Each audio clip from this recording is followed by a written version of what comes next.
नरेंद्र मोदी जयंती उपलक्षे रक्तदान शिविर कामाख्यानगर बीजेपी युव मोर्चा पक्षर भारतर यशस्वी प्रधानमंत्री नरेंद्र मोदी जयंती अवसर में स्थानीय गड़जात भवन परिसर में एक रक्तदान शिविर अनुष्ठित हो उपलक्षे अनुष्ठित शिविर में राज्य युव मोर्चा साधारण संपादक दीपक गुच्छायत ढेंकानाल जिला युव मोर्चा सभापति एमजे महिमा जोगदे सांप्रतिक परिस्थिति रे रक्तर अभाव होउथबारु बहु रोगी मृत्यु मुखरे पड़ुवा बेले यशस्वी प्रधानमंत्री नरेंद्र मोदी जयंती रे युवगोष्ठी रक्तदान करी रोगी मानक जीवन रक्षारे सहायक हेबाको आह्वान देथिले।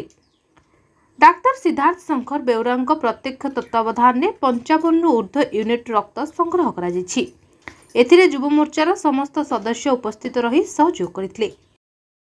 कामाख्यानगर प्रकाश कुमार पात्र रिपोर्ट द न्यूज टुडे।